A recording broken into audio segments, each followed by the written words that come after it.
नमस्कार। आप सब भैया बहनों का स्वागत, अभिनंदन। कक्षा चतुर्थी विषय गणित में प्रश्नावली 3 में हमने इससे पूर्व वीडियो में पढ़ा था कि संख्याओं का योग करना, जोड़ करना। तो गणित विषय में हमने अंतरराष्ट्रीय अंकों की योग किया था, जोड़ सीखी थी। आज इसी प्रकार देवनागरी लिपि में भी हम जोड़ करना सीखेंगे। तो हम देखते हैं सर्वप्रथम देवनागरी अंकों का ज्ञान। उसमें अंतरराष्ट्रीय अंक 1, 2, 3, 4, 5, 6, 7, 8, 9 और 10। इसी प्रकार रोमन अंक, और रोमन अंकों में भी इसी प्रकार अंक लिखे जाते हैं। 1, 2, 3, 4, 5, 6, 7, 8, 9, 10। इसी प्रकार देवनागरी अंक 1, 2, 3, 4, 5, 6, 7, 8, 9, 10। इसी प्रकार ये अंक तक चलते रहते हैं। तो हमें आज देवनागरी अंकों में योग करना है, जोड़ करना सीखना है। तो सबसे पहले देखिए, हमारे पास 3 अंकों की संख्या है। तो प्रथम अंक इकाई का है, द्वितीय अंक दहाई का है और तीसरा अंक सैकड़ा का है। तो इसी प्रकार हमें लिखते समय ये ध्यान रखना होता है, इकाई के अंक के नीचे इकाई का अंक आना चाहिए, दहाई के अंक के नीचे दहाई का अंक आना चाहिए और सैकड़ा के अंक के नीचे ठीक सैकड़ा का अंक आना चाहिए। तो उसको हम जोड़ते समय, योग करते समय हमारी त्रुटि नहीं रहेगी। इसका ठीक से ध्यान करना। पहले हमें व्यवस्थित लिखना आना चाहिए। अब हम देखेंगे, यहां 4 लिखा हुआ है, यहां 2 है। 4 और 2 6, तो हम ठीक उसी के नीचे 6 लिखेंगे। इसी प्रकार 8 और 3 11 होते हैं, तो 11 का 1 और यहां हासिल का 1। तो यहां हासिल 8 और 1 9 हो गया।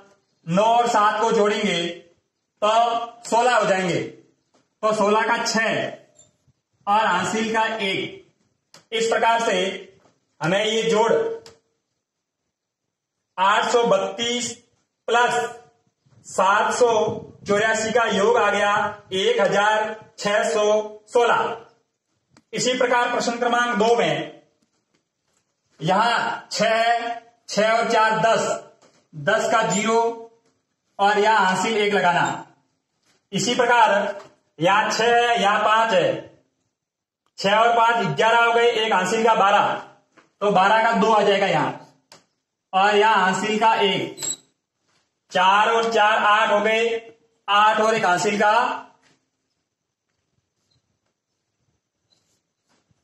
9 हो गए। इस प्रकार 464 और 456 का योग हो जाएगा 920। प्रश्न क्रमांक 7 अपनी पुस्तक के देखकर प्रश्न अपनी अभ्यास पुस्तिका में लिखेंगे आप। और हमारा प्रश्न है आज का कि एक भैया, उसका नाम दीपक, और दीपक बाजार जाता है अपना एक कमीज और पैंट खरीदने के लिए। तो एक दुकान से एक पैंट खरीदता है और एक कमीज खरीदता है और उन दोनों का मूल्य अलग अलग भुगतान करता है। तो बता, उसको अपन को ज्ञात करना है कि उसने कुल कितने रुपए खर्च किए। तो कुल के लिए आते ही हमें समझ में आना चाहिए कि कुल कितने रुपए खर्च हुए हैं। तो उसके लिए जोड़ना होगा कि पैंट के कितने रुपए हैं और कमीज के कितने रुपए हैं। उन दोनों को जोड़ेंगे तो उसने जितने दीपक ने पैसे खर्च किए हैं वो भुगतान राशि कहलाएगी। तो देखिए, दीपक पैंट खरीदता है। पैंट खरीदने के लिए दीपक दुकान पे जाता है और दुकानदार पैंट की कीमत बताता है 325 रुपए और दीपक को कमीज 240 रुपए में देता है। तो इन दोनों का मूल्य को जोड़ेंगे, इस जितना होगा वह दीपक उसको कुल भुगतान करता है दुकानदार को। तो कितना होगा, तो पहले हम इनको व्यवस्थित लिखेंगे, इकाई के नीचे इकाई। अब इनको दहाई के नीचे दहाई का अंक, सैकड़ा के नीचे सैकड़ा का अंक। तो अभी हम देखेंगे 325 और 240 को योग करना है, जोड़ना है। तो 5 के अंदर 0 जोड़ेंगे तो 5 का 5 हो जाएगा। इसी प्रकार 4 और 2 6 और 3 और 2 5। इस प्रकार 325 और 240 इन दोनों का योग हो गया 565 रुपए। तो दीपक द्वारा दुकानदार को कुल भुगतान किया गया 565 रुपए। 325 रुपए कमीज का मूल्य है, 240 रुपए कमीज का मूल्य है। इन दोनों को पैंट के मूल्य और कमीज के मूल्य को आपस में जोड़ेंगे तो दुकानदार का भुगतान हो जाएगा 565 रुपए। इसी प्रकार प्रश्न क्रमांक 8 है, उसके अंदर प्रश्न आपको अपनी अभ्यास पुस्तिका को देखकर लिखना है। तो इसमें एक भैया होता है, वो बाजार जाता है, बाजार के अंदर उसको एक घड़ी खरीदनी होती है। एक दुकान से वो घड़ी खरीदता है और उसके साथ में एक टॉर्च खरीदता है। तब उनका भैया को घर आके पूछते हैं मैंने कितने रुपए खर्च किए, तो उसका हिसाब वो बताता है। तो सबसे पहले घड़ी का मूल्य, घड़ी कितने रुपए में खरीदी, वो घड़ी का मूल्य हो गया तो 567 रुपए में उसने घड़ी खरीदता है। और इसी प्रकार टॉर्च का मूल्य, यानी टॉर्च कितने में खरीदी, वो टॉर्च का मूल्य हो गया तो उसने टॉर्च 280 रुपए में टॉर्च को खरीदा। और घड़ी और टॉर्च के दोनों मूल्यों को आपस में जोड़ेंगे तो उसको जोड़ करना कहेंगे और जोड़ का चिन्ह है प्लस, तो यहां हम सबसे पहले प्लस का चिन्ह लगाएंगे और उसके बाद इन संख्याओं का योग करेंगे। तो 0 के 7 और 0 को जोड़ेंगे तो 0 का कोई मान नहीं होता तो 7 का 7 आ जाएगा। इसी प्रकार यहां 6 और 8 को जोड़ना है, 14 हो गए, 14 का 4 और हासिल का 1। अभी 5 पे 1 हासिल का 6 हो गए, 6 और 2 8 हो गए।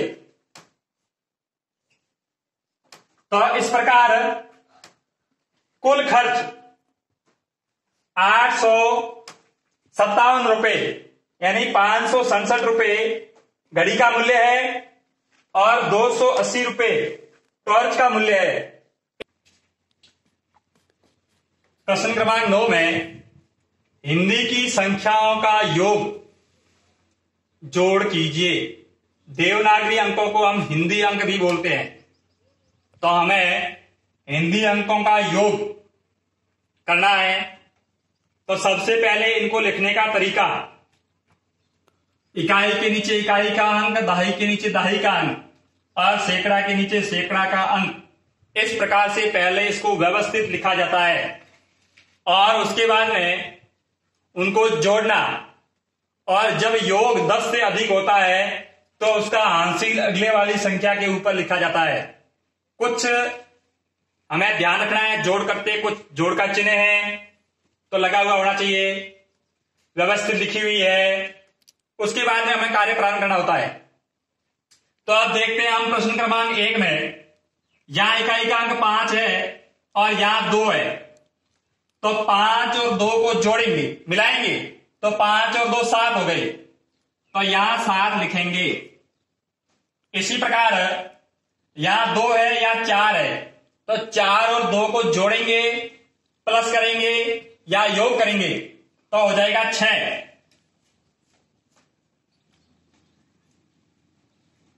इसी प्रकार दूसरे प्रश्न में 6 और 4 10 हो गए, 10 का यहां 0 आ गया। अब एक हासिल आ गया तो दहाई के अंक के ऊपर हासिल जाएगा और यहां हासिल लिखना। अब देखेंगे 3 और एक हासिल 4, 4 के साथ में 1 जोड़ेंगे तो 5 हो जाएगा।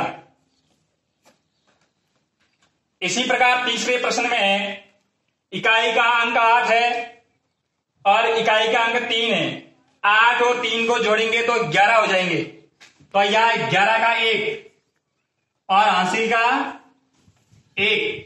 अब 4 में 1 जोड़ा 5 हो गए और 5 में 6 योग करेंगे तो 11 हो जाएंगे, तो 11 का 1 हासिल का एक वो सीधा यही आ जाएगा, क्योंकि आगे कोई संख्या नहीं है तो संख्या सीधी यही आती है, ये भी ध्यान करना होता है। इसी प्रकार यहां 3 अंकों की संख्या है, तो सबसे पहले 0 के साथ में 7 मिलाया तो 7 का 7 आ गया, 4 और 1 5, और सैकड़ा है 6 और यहां 4, 10 हो गए, 10 का 0। हासिल 1 लगनी थी, आगे कोई संख्या नहीं है इसलिए 1 का 1। इस प्रकार हमें यह ध्यान करना है कि 610 प्लस 447 को जोड़ेंगे तो हमारा उत्तर आ जाएगा 1057। इसी प्रकार 9वां प्रश्न है, 942 के अंदर प्लस करना है 178, और हमें ये ध्यान करना है कि 8 के साथ में 2 जोड़ना है, 8 और 2 10, 10 का 0, हासिल का 1, 7, 4 और 1 हासिल जोड़ेंगे, पहले 4 और 1 5 हो गए, 5 और 7 12 हो गए, 12 का 2 और हासिल का 1, 9 है, 9 के साथ 1 हासिल जुड़ गया, 10 हो गया, 10 के साथ में 1 मिलाएंगे तो 11 हो जाएंगे, तो 11 का 1 और हासिल का 1। इस प्रकार 942 और 178 को हम जोड़ेंगे 1120, हमारा उत्तर प्राप्त होगा। इसके बाद में कुछ प्रश्न, इनमें जो प्रश्न क्रमांक 9 में मैंने छोड़े हैं वह आपको गृह कार्य में अपनी कॉपी में लिखना है, समझना है, संख्याओं का ज्ञान करना है, हिंदी अंक कौन से होते हैं, देवनागरी अंक कौन से होते हैं और रोमन अंक कौन से होते हैं, यह भी हमको ठीक से पहचान आनी चाहिए। इसलिए उनका भी अभ्यास होना चाहिए कि हिंदी अंक कौन से होते हैं, रोमन अंक कौन से होते हैं और अंतरराष्ट्रीय अंक कौन से होते हैं। इसलिए उनको 10 तक लिख के सभी अंक बताना होता है। तो हम अभी देखेंगे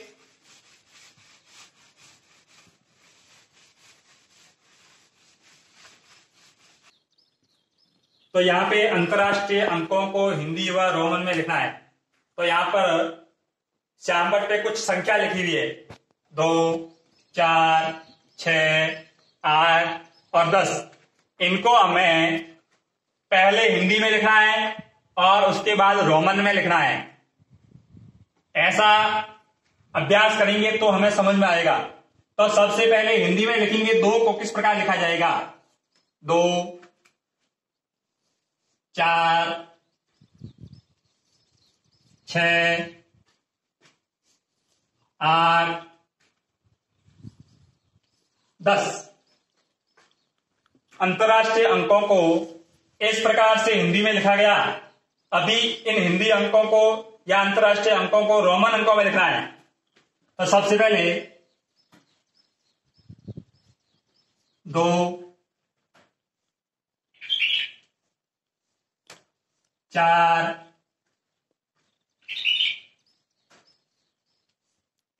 6,